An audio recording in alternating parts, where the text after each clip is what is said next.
मित्रांनो, आपण जेव्हा सांगली जिल्ह्याचं नाव घेतो तेव्हा तुमच्या डोळ्यासमोर नक्की काय येतं? कृष्णानी वारणा, हळद आणि द्राक्षांच्या बागा. पण मित्रांनो, सांगलीची ओळख एवढ्यापुरती मर्यादित अजिबात नाही. तुम्हाला ऐकून कदाचित धक्का बसेल की याच सांगली जिल्ह्यात असे काही तालुके आहेत ज्यांची आर्थिक उलाढाल आणि श्रीमंती भल्या मोठ्या शहरांना आणि जिल्ह्यांना देखील मागे टाकेल. अब्जावधी रुपयांच्या बँक ठेवी, कोट्यवधींचा टर्नओव्हर देणारे महाकाय साखर कारखाने, 7 समुद्रपार परदेशात निर्यात होणारी द्राक्ष आणि जागतिक दर्जाच्या वैद्यकीय सुविधांमुळे सांगलीतल्या काही तालुक्यांनी अक्षरशः पैशांचा पाऊस पाडला आहे.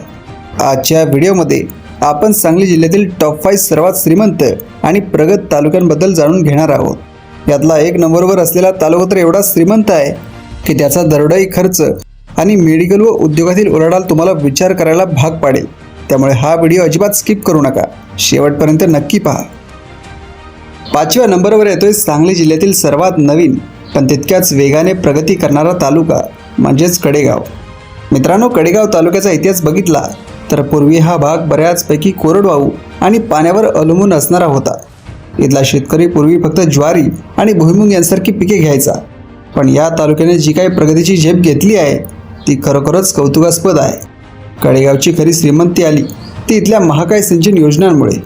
टेंबू, ताकारे आणि म्हैसाळ यांसारख्या मोठ्या उपसा सिंचन योजनांचे पाणी या तालुक्यात पोहोचले आणि इथल्या शेतीचा अक्षरशः कायापालट झाला.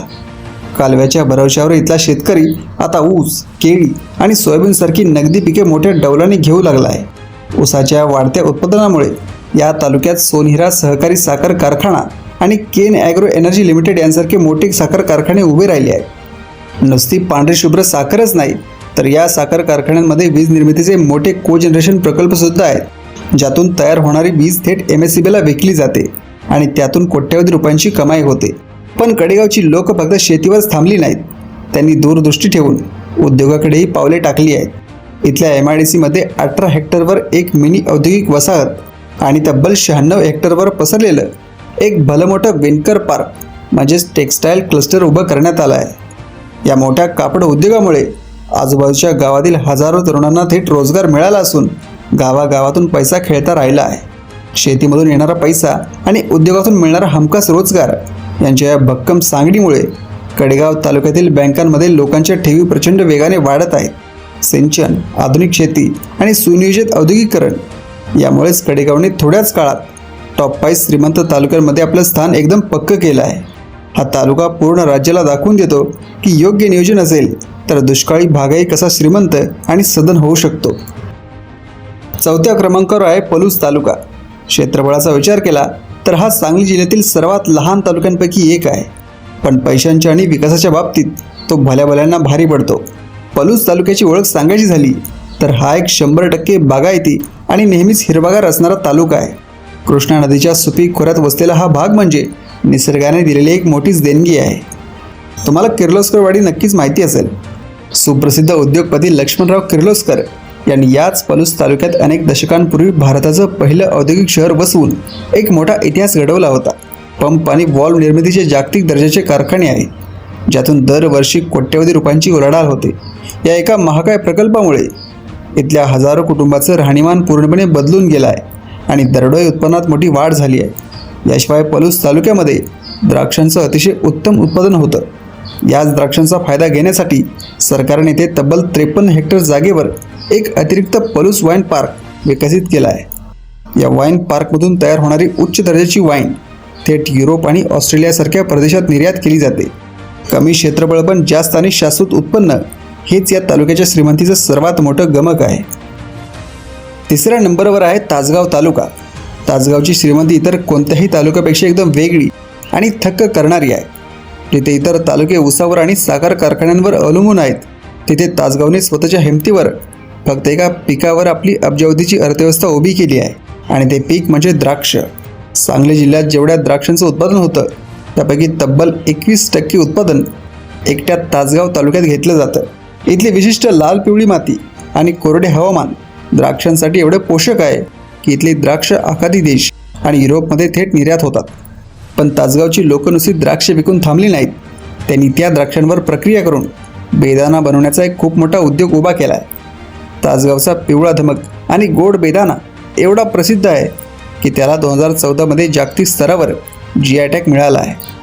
1994 मध्ये तासगावमध्ये भारतातील पहिली बेदाणा लिलाव बाजारपेठ सुरू झाली, ज्याची उलाढाल आज 170 कोटींच्याही पुढे गेली आहे. या श्रीमंतीमागे एक खूप मोठी संघर्ष यात्रा आहे. तुम्हाला माने राजुरी या गावाबद्दल सांगतो. हे गाव पूर्वी प्रचंड पाणी टंचाई आणि दुष्काळाचा सामना करत होतं. पिण्याचं पाणीसुद्धा टँकरने आणावं लागायचं. पण इथल्या शेतकऱ्यांनी जिद्दीने लाखो रुपये खर्चून शेततळी उभी केली. 1999 मध्ये स्पेनवरून खास कागद आणून पहिलं शेततळं इथं बनलं. आज या एका गावात 3500 एकरांवर द्राक्षांच्या बागा आहेत. शेतकऱ्यांची ही क्रांती तासगावच्या शेतकऱ्यांनी घडवून आणली आहे. स्वतःचं नशीब बदलणारा हा तासगाव तालुका श्रीमंतीच्या यादीत 3ऱ्या नंबरवर एकदम रुबाबात उभा आहे. दुसऱ्या क्रमांकावर आहे वाळवा तालुका. मित्रांनो, पैसा आणि राजकारण या दोन्ही गोष्टींमध्ये वाळवा तालुक्याचं सांगली जिल्ह्यात एक वेगळंच आणि भक्कम वजन आहे.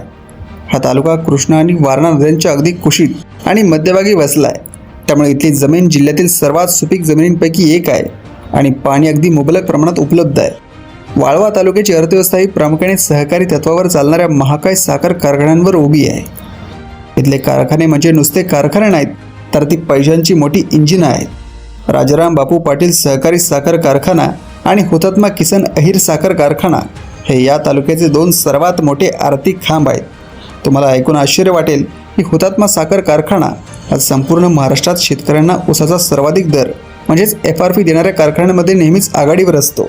दरवर्षी ऊस गाळपानंतर असे अब्जावधी रुपये जेव्हा इथल्या शेतकऱ्यांच्या बँक खात्यात थेट जमा होतात, तेव्हा इथल्या ग्रामीण आणि शहरी बाजारपेठांमध्ये जी काही खरेदीची झुंबड उडते ती पाहण्यासारखी असते. शेतकरी श्रीमंत असल्यामुळे इथल्या लोकांची क्रयशक्ती खूप मोठी आहे. याशिवाय इस्लामपूर शहरात तब्बल 165 हेक्टरवर पसरलेली एक मोठी MIDC आहे, जिथे आदिती पॅकेजिंगसारखे अन्न प्रक्रिया आणि इंजिनिअरिंगचे अनेक मोठे प्रकल्प सुरू आहेत. या औद्योगिक वसाहतींमुळे इथल्या तरुणांना मोठ्या संख्येने रोजगार मिळत आहे आणि शेतीवरील ताण कमी झाला आहे. पहिल्या क्रमांकावर आहे तो तालुका त्याच्याशिवाय सांगली जिल्ह्याची ओळखच पूर्ण होत नाही, तो म्हणजे सांगली शहराचा समावेश असणारा मिरज तालुका. मित्रांनो, सांगली मिरज कुपवाड ही एक मोठी महानगरपालिका असल्यामुळे मिरज हा संपूर्ण जिल्ह्याचं मुख्य आर्थिक आणि व्यावसायिक इंजिन बनला आहे. इथली श्रीमंती फक्त एखाद्या पिकावर किंवा कारखान्यावर अवलंबून नाही, तर इथला जागतिक व्यापार, मोठे उद्योग, प्रगत शेती आणि अतिशय आधुनिक वैद्यकीय सेवा या सगळ्या गोष्टींनी मिळून या तालुक्याला थेट नंबर 1 केलं आहे. सर्वात आधी बोलूया इथल्या हळदीबद्दल. सांगली शहराला भारताची हळदीची राजधानी म्हटलं जातं आणि इथली बाजारपेठ संपूर्ण आशिया खंडात सर्वात मोठी आहे.